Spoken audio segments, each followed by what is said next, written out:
Vai começar mais uma entrevista do Espiritismo BH. Esperamos que você goste.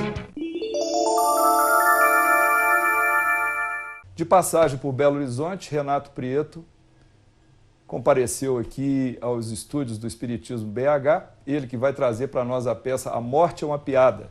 E nós o convidamos para uma pequena entrevista. Tudo bem, Renato? Tudo bem, feliz. Sempre muito feliz com as realizações, com as tarefas, com as responsabilidades, né? O sucesso traz muita responsabilidade. Mas também te traz outras coisas, né? Que há novos caminhos que se abrem.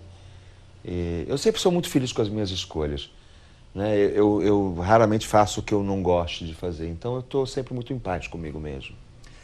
Renato, a sua relação com o Espiritismo é meramente profissional no campo das artes cênicas ou também no âmbito pessoal? Ou seja, você é espírita? Quando que iniciou sua ligação com o Espiritismo? Eu acho assim, eu fico até um pouco constrangido de dizer que eu sou espírita, porque são tantas responsabilidades que eu me sentiria a carregar, digamos assim. Eu sou desde jovem um estudioso da doutrina espírita. No âmbito geral, se você perguntar qual é a filosofia dele ou a escolha dele, sim, eu sou espírita. Mas eu sou um espírita em aprendizado constante, errando, acertando, tropeçando, caindo, levantando. A minha vida é permeada pela doutrina codificada por Allan Kardec. Isso não faz de mim uma pessoa perfeita. Muito pelo contrário, uma das coisas que eu mais gosto no livro do Kardec é quando ele diz que a natureza não dá saltos. É verdade. Então isso me deixa muito tranquilo para eu fazer minha evolução naturalmente. Então, sim, espírita, atuante, praticante. Tem uma reunião que acontece todas as semanas, às quartas-feiras à noite, onde meu grupo se reúne há anos, faço alguns trabalhos social e uso os talentos que construí ao longo dos anos, das vidas, para difundir a doutrina espírita através da arte. Nós temos um periódico aqui em Belo Horizonte, o Jornal da Pampulha, e na última edição consta um relato a respeito do velório da sua mãe, no qual você havia faltado para não deixar de atender um evento beneficente. Você poderia repassar esse episódio para nós? É assim, na verdade, para algumas pessoas funciona assim: oh, meu Deus, como ele é forte. Ou outras pessoas dizem assim: puxa, mas você não esteve com a sua família? Só que as pessoas não conheceram a minha mãe, eu conheci a minha mãe. Eu fiz aquilo que ela me ensinou. Ela, na dúvida, ela dizia: sempre cumpra com o seu dever. Então, o que eu fiz? Eu cumpri com o meu dever.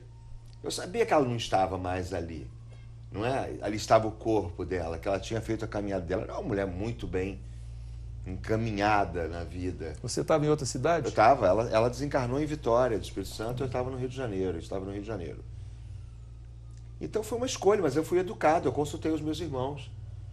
Eu disse: olha, eu vou largar todas as tarefas que eu tenho aqui para cumprir, vou até Vitória para estar com vocês, mas para isso eu vou ter que cancelar as apresentações e a renda dessas apresentações é para ajudar um orfanato que cuida de 116 crianças. E eles concordaram comigo que eu deveria fazer aquilo que ela sempre tinha ensinado a cada um de nós: cumprir com o dever. Qual a melhor homenagem que eu poderia fazer à minha mãe, que já tinha desencarnado então no dia anterior, na verdade, do que entrar em cena e fazer um trabalho de ajuda ao outro ou aos outros? Isso é uma homenagem.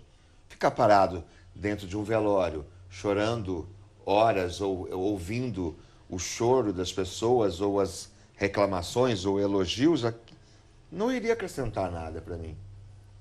Fazer o que eu fiz, eu tenho certeza que acrescentou, e os meus irmãos me deram o maior suporte. Fiz o que minha mãe me ensinou, cumpri com o meu dever. Em que momento os temas espiritualistas passaram a fazer parte da sua trajetória profissional? Não, começaram a fazer parte da minha vida como um todo, desde sempre.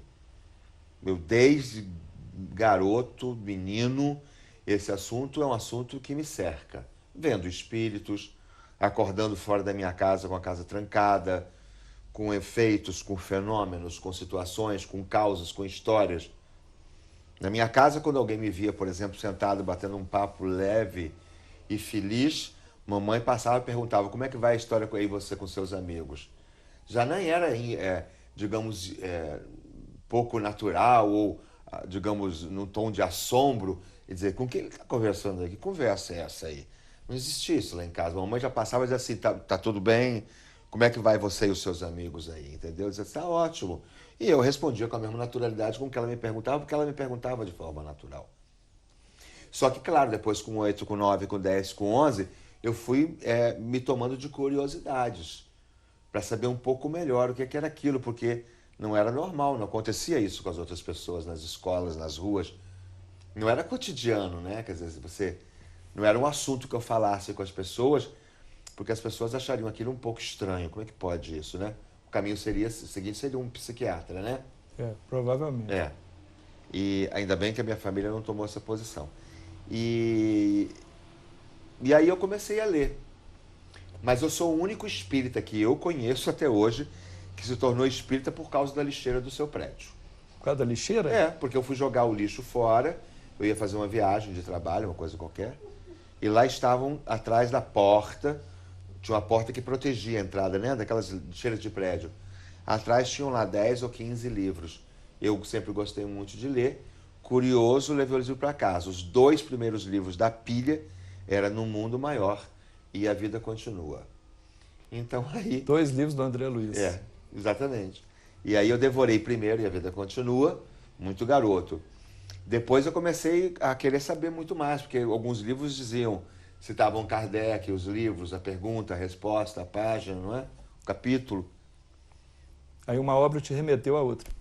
Eu não procurei a obra, porque na verdade eu estava sentado na minha casa, como estamos aqui no sofá, e eu olhei para a estante de livros e achei estranho, porque os meus livros eram sempre foram muito bem cuidados, eu cuido bem dos meus livros. Não guardo livros na minha casa como as pessoas fazem, dizer, veja a minha biblioteca com 5.000 títulos, não. Todos os livros que chegam na minha casa é bom, vai ajudar alguém, eu leio e passo à frente. Eu guardo só aqueles títulos que eu preciso consultar o tempo todo. Todos os outros eu vou passando, dizendo... É uma forma de divulgar. É lógico, senão vai ficar aquela coisa, a luz vai ficar escondida, não é verdade? Exatamente.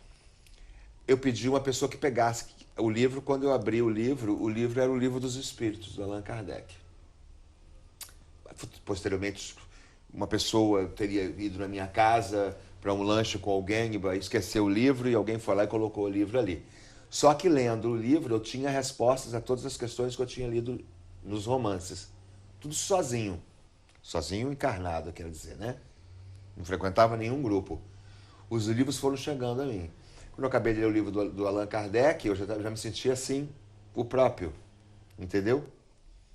Aliás, eu queria saber onde é que eu podia encontrar o Kardec. Não imaginava que ele tinha desencarnado já. Então, assim, faz parte da minha história. A doutrina espírita. Estou no planeta, estou encarnado, então eu vivo como... Porque senão as pessoas começam a...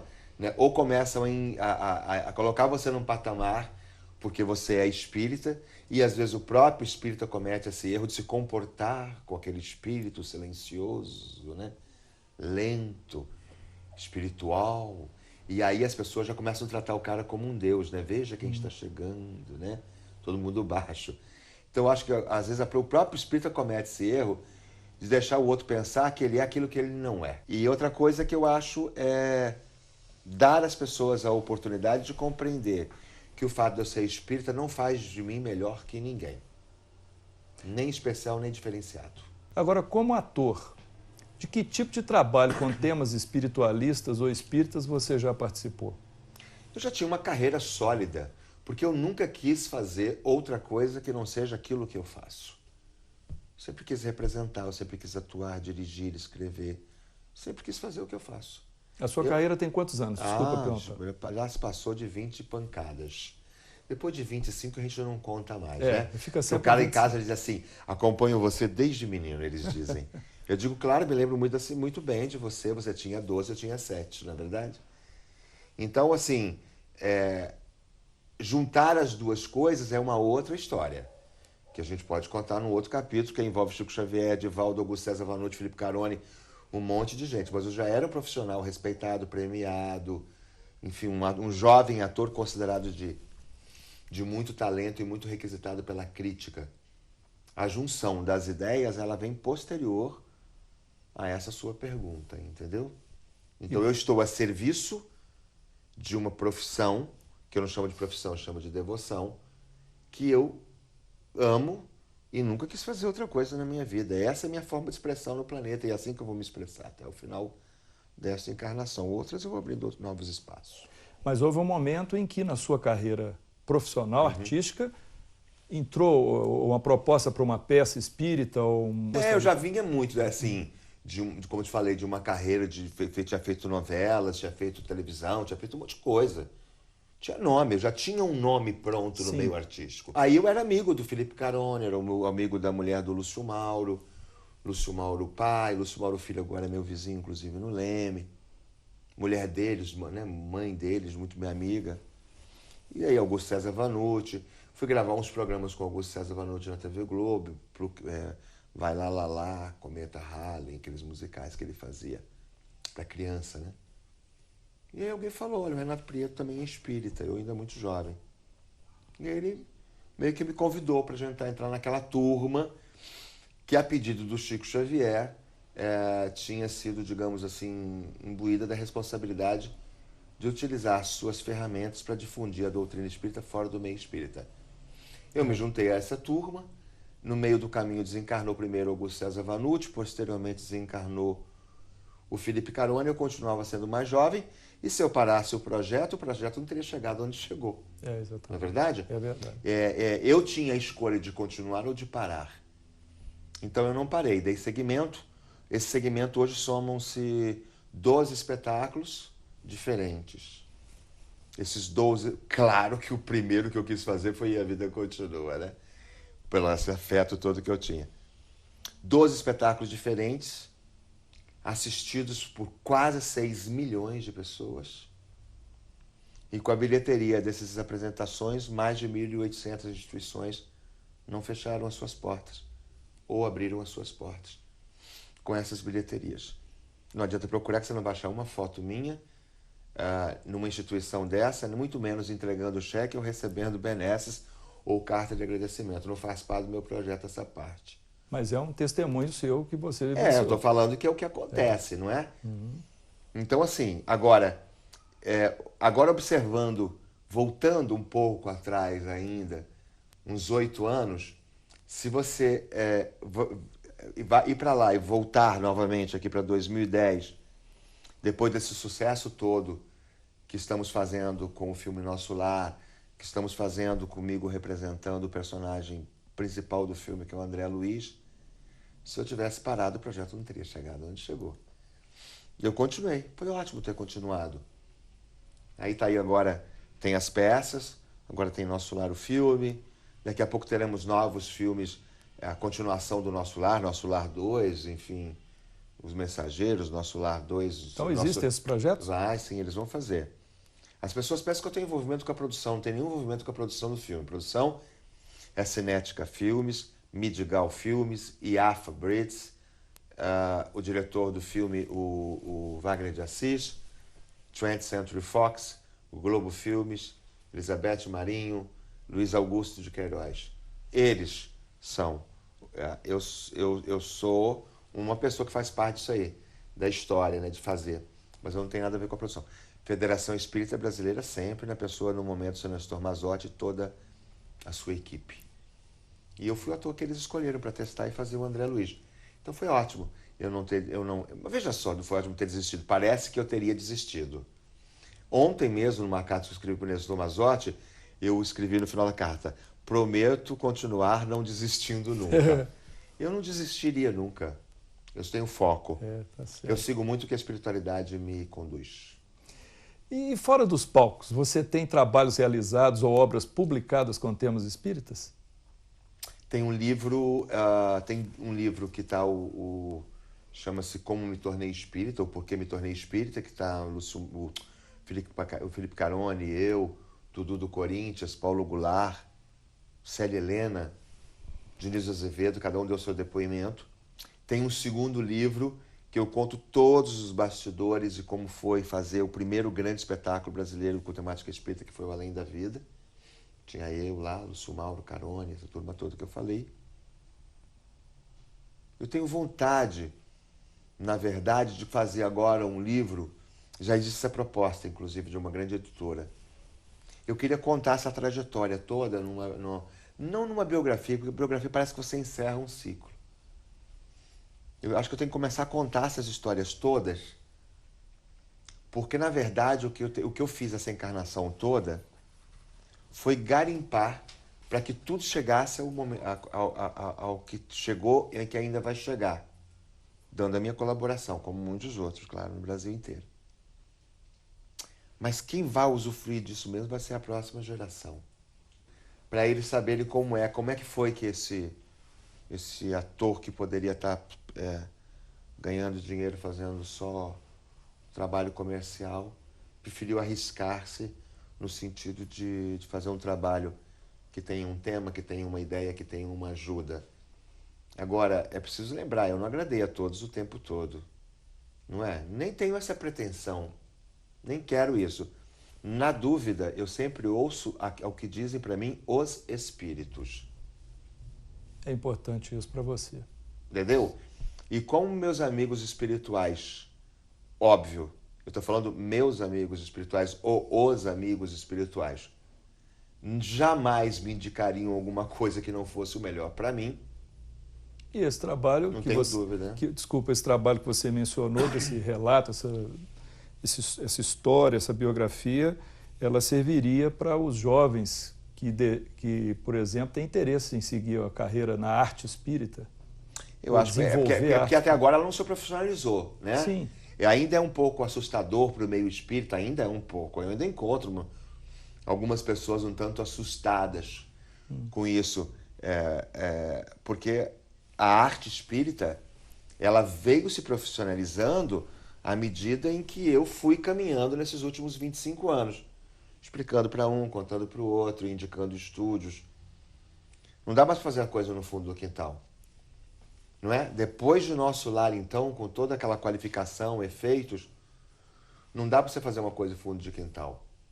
Você precisa ir para um bom estúdio, gravar com uma orquestra, tomar esses cuidados todos para poder entrar no mercado de igual para igual. Vai encontrar dificuldade? Vai. Vai encontrar gente que vai dizer, mas você vende o CD? Mas o CD também é vendido, não é? Para poder prensar o CD, você tem que comprar a mídia, não é? Então tudo é pago. Mas acho que a maioria das pessoas já compreendem isso. Eu sempre conversei muito, durante muitos anos, com o próprio Chico Xavier, nas muitas vezes que estive com ele. E hoje ainda, todas as eventuais dúvidas, eu falo dúvida do tamanho de Belo Horizonte. Eu pego o telefone, ligo para o Edivaldo, conversamos, e eu digo, essa dúvida ela está do tamanho de Belo Horizonte. Como fazer isso aí? Aí você ouve, ou ele pode receber uma orientação espiritual, me passar, eu me coloco à disposição dos meus amigos espirituais para me orientar. Por que eu estou falando isso? Porque, assim, no meio humano, há muitas contradições, diferenças de comportamento. Uns espíritas concordam, outros espíritas não concordam. Né? Por exemplo, você fez uma pergunta para mim se eu sou ou não espírita, que ela é apenas o eco da pergunta de muitas outras pessoas. É verdade. E aí eu respondi para você, me perdoe, a pessoa vai fazer essa pergunta para mim ainda, ela não vê a televisão, ela não viu todas as entrevistas que eu dei em todos os jornais mais importantes do país, ela não deve ter internet para acessar o meu nome, ela não buscou nunca meu nome num site para ver toda a minha história, ela não viu as últimas entrevistas que eu dei nos mais importantes programas de televisão, Faustão, Sem Censura, Fantástico, em que a primeira coisa que eu digo é que eu sou espírita. Mas a minha pergunta não te irritou, não? Não, em absoluto. Eu estou dizendo... Foi só uma oportunidade para você esclarecer. Eu estou juntando as duas coisas para mostrar que quando você quer fazer alguma coisa, você vai ter que saber também lidar com todas as diferenças. É verdade. Uns aceitarão, outros condenarão. Uns acham que isso não é uma forma de difundir a doutrina espírita, outros aplaudirão. Mas enquanto seus amigos espirituais lhe disserem, não pare, continue. Enquanto seus orientadores espirituais disserem, não pare, continue, ouça os espíritos e não alguns espíritas, que estão na matéria, que, portanto, são passíveis de erro, podem hoje discordar e daqui a 2, 3 anos concordar e dizer, puxa vida, hoje eu estou vendo agora o grande trabalho. Agora, por exemplo, aspas para o que eu vou dizer, que eu virei 10 milhões de pessoas, muita gente diz assim, puxa vida, me desculpe, você tinha toda a razão. Porque o que eu sempre quis fazer é isso, difundir a doutrina em larga escala, fora do meio espírita, para atrair as outras pessoas. Acho que a gente está conseguindo, com todas as dificuldades. Por falarmos, então, em meio espírita, porque você tocou no assunto em que eu vou entrar agora. O meio espírita sempre foi discreto ao projetar-se pelas mídias, especialmente jornal e TV. No entanto, 2 eventos espíritas de grande repercussão, nacional, inclusive, na mídia cinematográfica, ocorreram ou marcaram 2010, que foi exatamente o filme sobre a vida do Chico Xavier e o filme Nosso Lar. Você vê isso como positivo e por quê? Eu acho que quando uma coisa é nova, ela, a princípio, ela assusta um pouco. Então eu acho, assim, que todos os dirigentes de todos os centros do país inteiro devem se preparar, ou já estão preparados, para manter ainda mais as portas das suas casas abertas, porque os números de reuniões aumentaram muito no país inteiro. Por causa dessa Por causa de tudo isso, projeção. exatamente. Centros que tinham, por exemplo, uma única reunião semanal, hoje em dia já faz 2 ou 3. Reuniões que tinham, digamos, a presença de 200 pessoas, já dobrou para 600 pessoas, já colocando, às vezes, cadeira extras no jardim da casa. É verdade. Então as pessoas devem se preparar. Ficará na doutrina quem entender que deva ficar. Não somos nós que temos que decidir quem vai ficar. Você ficou? Você ficou? Eu fiquei? Ótimo. Mas deixa os novos decidirem se querem ficar. Mas para eles decidirem se eles querem ficar, eles ficaram curiosos assistindo o Nosso Lar, ficaram super interessados a ver a vida tão abnegada do Chico Xavier, ficaram curiosos porque uma novela mostrou uma cena ou outra sobre a vida após a morte, a reencarnação.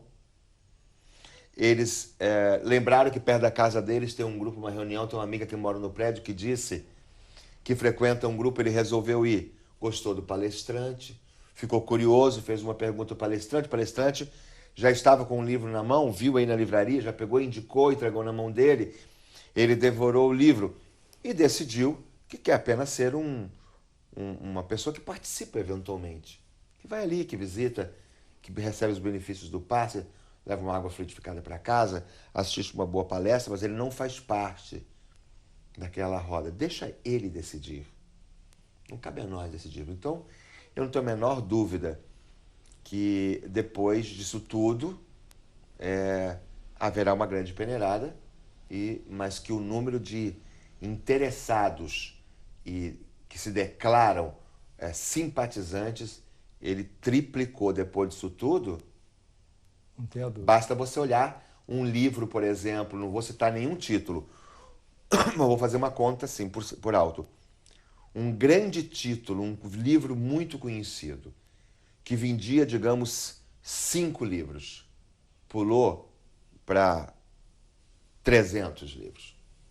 Digamos, uma conta mais arredondada, um livro que vendia 10 mil livros ao longo de um mês, pulou para 120 mil. Olha, se ele foi vendido, alguém quererá ler. Se ele está em casa, mais de um pode ler. E deixa que as pessoas decidam as suas próprias escolhas, não cabe a nós. Então, eu vejo com bons olhos, eu acho extremamente estimulante e acho que todos nós temos que estar preparados para receber essa nova leva de gente curiosa e interessada em saber um pouco mais sobre essa doutrina tão bonita codificada por Allan Kardec. E cada um decida o que for melhor para si. Agora a pergunta inevitável, não posso deixar de fazer. Que significado trouxe para a sua vida ter sido convidado para ser o ator principal do filme Nosso Lar no papel de André Luiz? Você acha que isso aumentou as suas responsabilidades? Eu acho que assim, eu sabia que desde o início que eu corria um risco de ser um pouco mais cobrado no sentido de, mas ele conhecia o assunto, esse equívoco ele não podia cometer. Lembrando as pessoas que eu não sou o roteirista do filme. O roteirista do filme chama-se Wagner de Assis, Vivian Perrell, com uma colaboração inicial de Cyrano Rosalém. Não fui eu que fiz o roteiro. Eu acompanhei a feitura do roteiro. Eu sabia, e eles vieram conversar comigo de que pensavam em mim para fazer o personagem. Se eu topava passar por um treinamento para fazer o personagem, que eu precisava emagrecer de 15 a 20 quilos. Eu emagreci quase 18 em 50 dias para fazer as cenas do umbral. Naquelas cenas do umbral eu estou quase 18 quilos mais magros, perdidos, espero não achá-los, ao longo de... Ou espero não reencontrá-los. Não reencontrá-los jamais, ao longo de 50 dias, com a ajuda de um grande médico, dentro do meu perfil, com medicamentos homeopáticos, com disciplina alimentar. Para fazer o realismo das cenas do umbral, eu tive que fazer tudo isso. E eu sabia, um outro ator poderia até fazer com maior capacidade, mas eu não sei se faria com o mesmo amor que eu faria. E vamos combinar aqui entre nós, não foram eles que decidiram. Eu acho que para você dar vida a um personagem de uma credibilidade, um nome nacional, porque milhares de pessoas do Brasil se chamam André Luiz por causa do André Luiz. Exatamente. Dar rosto a uma personalidade tão conhecida e respeitada no Brasil inteiro, eu quero ter a humildade artística para dizer para você que Augusto César Vanucci, Felipe Caroni, o próprio André Luiz, Emmanuel, essa turma toda, eles fizeram um fórum para decidir. E eu quero ter, assim, pensar poeticamente que eles bateram o martelo e disse, sim, será o Renato Prieto. Bom, nem mais poeticamente porque eu já gravei, está filmado, está na tela. Então, eu vou continuar pensando desta maneira. Você se sentiu confortável, se identificou com o personagem? Assim, eu acho que muito pouco. Porque a história dele é muito diferente da minha história. Desta encarnação ou de outras encarnações. Eu não faria nunca as escolhas que ele fez. Eu não atenderia as pessoas como ele atendia. Eu não teria uma relação como ele tem com as esposas, com a esposa e com os filhos, fria, distante, pragmático. Eu sou muito mais amplo. Eu acho que o grande barato dessa história é a minha história não ser igual a dele. Para eu poder, então, incorporar a história dele dentro do meu corpo físico e dar vida à história dele, para que o povo e o público acredite que é muito próximo daquilo que ele pensa que ele seja. E eu diria para você, com a experiência de quem foi visitado pessoalmente por essa equipe e pelo próprio André Luiz, eu diria para você que o que está na tela é muito próximo. É incrível como o ator, uma vez vestido de personagem, é incrível como está parecido com o próprio André Luiz. Que é a sua percepção mediúnica a respeito. É muito parecido. É muito parecido. Não sou eu que digo, todo mundo diz.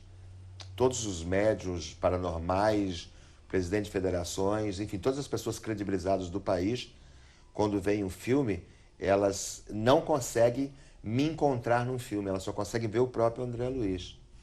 Então, porque eu fiquei lá estudando, entendeu? Se ele fazia, eu fiz igual. Isso não...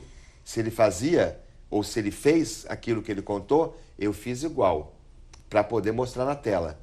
Mas não quer dizer que na vida real eu faria o que ele fez. Mas eu acho que foi uma honra muito grande. Foi uma concessão e uma honra, e digamos, eu costumo chamar isso de eu receber uma promoção de responsabilidade. Agora, sou eu que vou julgar o meu trabalho. Não sou, né? As pessoas que julguem. Mas eu acho muito próximo da imagem que eu cheguei a ver e outras pessoas também viram. É incrível como eu parei de pensar durante 8 meses em mim para pensar na história dele. Agora que o público decida se aquilo ali está do jeito que ele esperava ou não. Não sou eu que posso decidir. Mas eu tenho isso como um grande afeto e acarinhamento pelos anos que eu venho dedicando, difundir a doutrina fora do meio espírita, nessa entrega que nós contamos aqui. Eu recebo isso como um acarinhamento, como um presente e como uma promoção de novas responsabilidades. Fala um pouco para a gente agora, por favor, sobre essa peça que você veio estrelar aqui em Belo Horizonte, A Morte é uma Piada. Eu sempre digo para as pessoas, não veja nunca o título isolado nem a peça sozinha. Se você acredita que a vida continua? Certamente. Então a morte é uma piada, ok? A morte é uma piada. Ou seja, o título soa para as pessoas de forma diferenciada, né? Entendeu? Se você acredita que a vida continua é porque a morte é uma piada. Ele é parte de um ciclo, são 12 espetáculos. Ele é um dos 12, desses 12. No meio disso está, a vida continua, Nosso Lar, que eu dirigi, não atuei. As pessoas confundem. Elas pensam que eu atuei no Nosso Lar no teatro. Não, eu não quis. Apesar de convidado, eu não quis. Olha que interessante.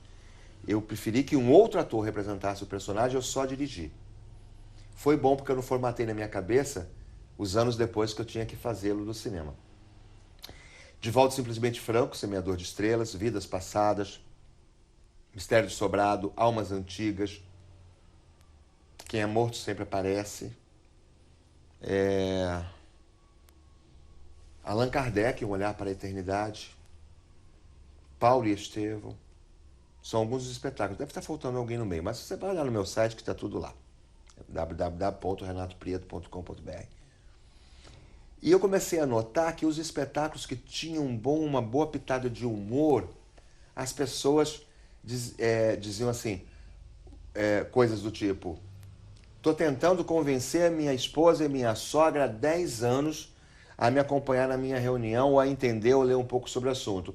Você conseguiu fazer 1h30 com a peça com que elas queiram já frequentar alguma reunião. Não espere. O espetáculo tem causos, histórias, piadas, tudo versando sobre o assunto. Eu conto uma piada, eu conto um causo e eu volto para o mesmo ponto. Se você acredita que a vida continua, porque a morte é uma piada. Tanto que chega uma hora que o público começa a repetir. Eu digo, se você acredita, então a morte é uma piada. Eu vou contando histórias, tem textos no meio do Divaldo Pereira Franco, tem um depoimento em vídeo do Divaldo, tem um depoimento em vídeo, imagem, né? E som e imagem do Chico e do Divaldo. E no meio disso, tem músicas ao vivo. Milton Nascimento, Roberto Carlos, Noel Rosa, Nelson Cavaquinho, são músicas que falam sobre a temática. Mande notícias do mundo de lá, diz quem fica. Ou, sei que amanhã, quando eu morrer, os meus amigos vão dizer, não é? São músicas que falam sobre a temática. Essas músicas vão costurando esses textos e aí eu conto com maior propriedade a história da minha mãe. Por que que eu não fui? E aí, uns anos depois, 3 anos depois, eu recebi uma mensagem que ela me enviou, depois de 3 anos desencarnada, em que ela conta essa história do fato de eu não ter ido e que eu tinha feito corretamente. E aí eu vou encaminhando para essa história e o público vê imagens da mamãe, no áudio a imagem psicografada, apenas para provar mais uma vez que a vida continua porque a morte é uma piada. A peça é beneficente? Vocês estão auxiliando alguma instituição em Belo Horizonte? Em todos os lugares é assim. Aqui vai ser a instituição Caminho de Luz. Vai ajudá-los a tentar adquirir a sede própria. Exatamente. É o que interessa, entendeu? Dando a nossa uma mais, uma menos. Se eu fosse guardar os nomes de todos, até porque, para não ficar ilustrando muito a minha vaidade artística, digamos assim. Em todo o Brasil é assim. Então o público vai ver o teatro para prestigiar pela ideia, pela história. Né? Você pode assistir A Morte é uma Piada e dizer assim, desse eu não gostei tanto, gostei mais de Vidas Passadas. Então eu sempre digo, não me julga por esse ou por aquele, me julga pelo conjunto das obras, tá certo, incluindo o Nosso Lar, o filme, entendeu? Então é um espetáculo para você se divertir, para você se emocionar e tirar dali alguns ensinamentos. E é um espetáculo para qualquer... eu quis esse título porque eu posso botar ele em qualquer teatro do grande eixo Rio-São Paulo e pessoas de qualquer segmento têm vontade de assistir, pela curiosidade, mas por isso. É isso, o espetáculo é um pouco disso aí tudo. Bom, para a gente encerrar, você gostaria de deixar uma mensagem para os espíritas que atuam, militam no campo das artes? Um, não desistir nunca.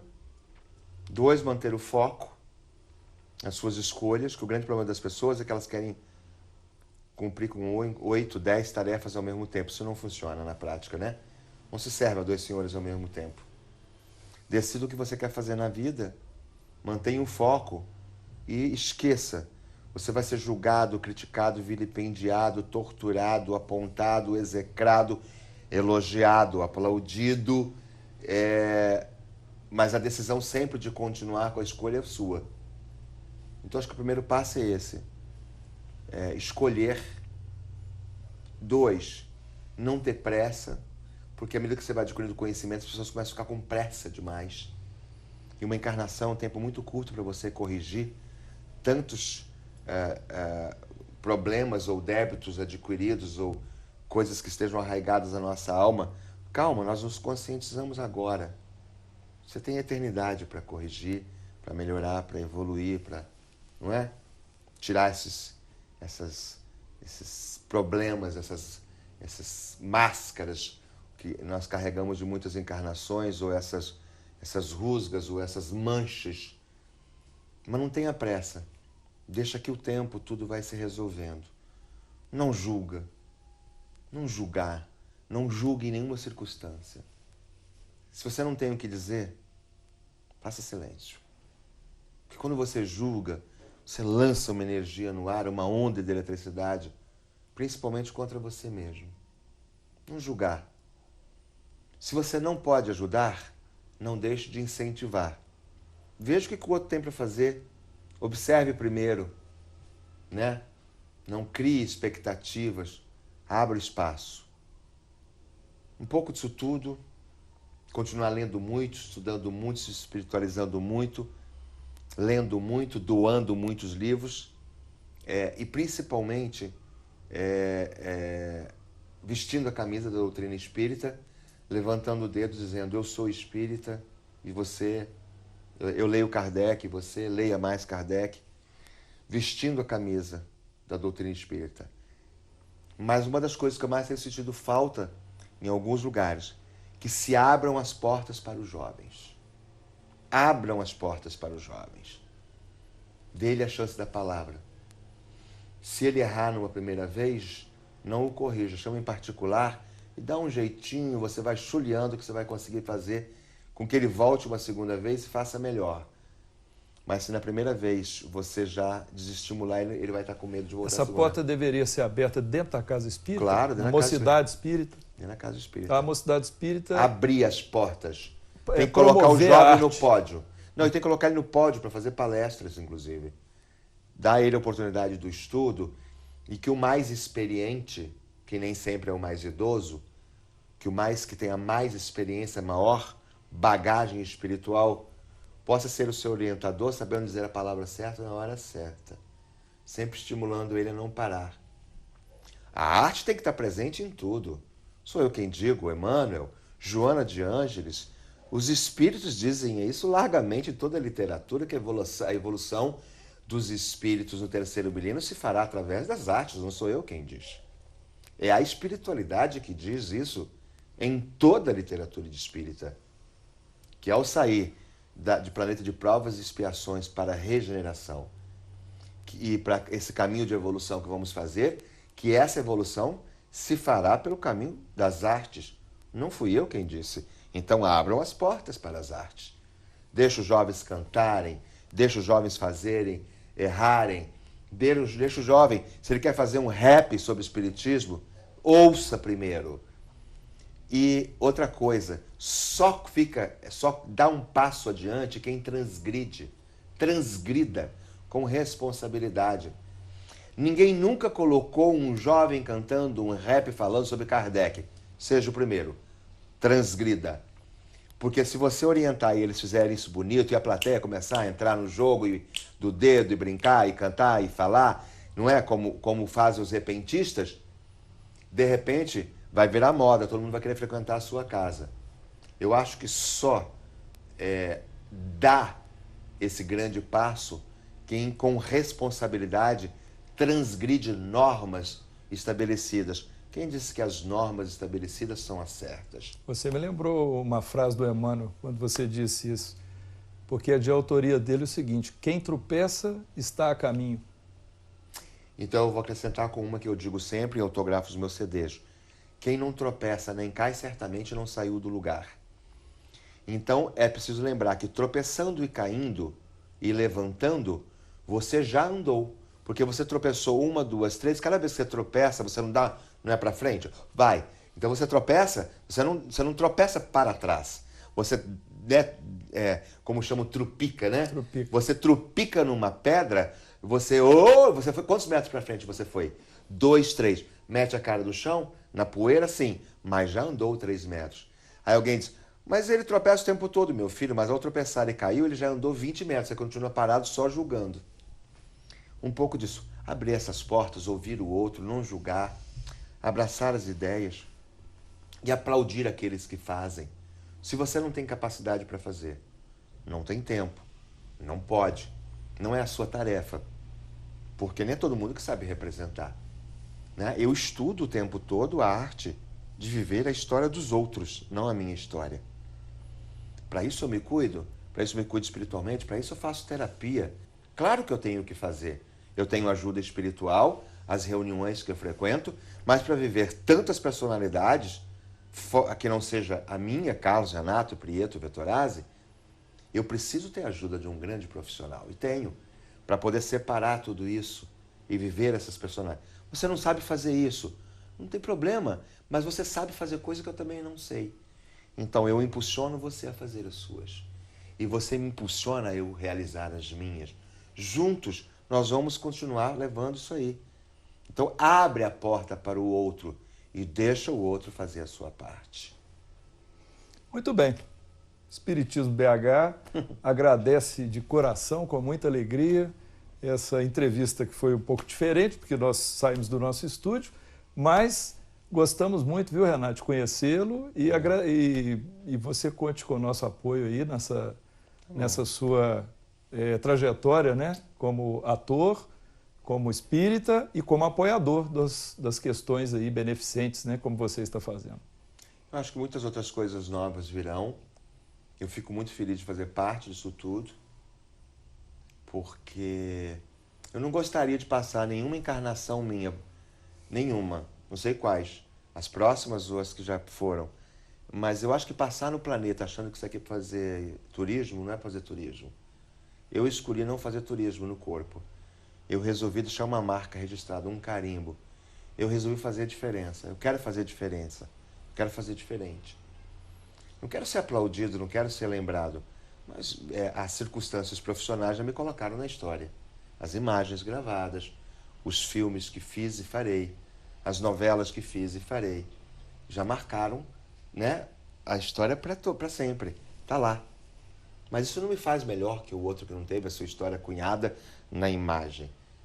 Cada um de nós marcou a sua história nas imagens, nos arquivos da eternidade. O que eu não quero é passar pelo planeta incólume, à toa, sem fazer alguma coisa que possa fazer com que esse planeta seja melhor nos anos futuros. Mas lembrando, não me endeuse, eu não sou Deus.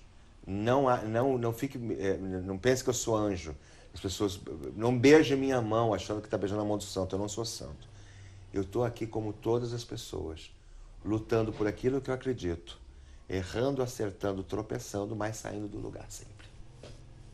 Ok, obrigado. Então, o que achou desta entrevista? Dê a sua opinião acessando o Fale Conosco. Até breve!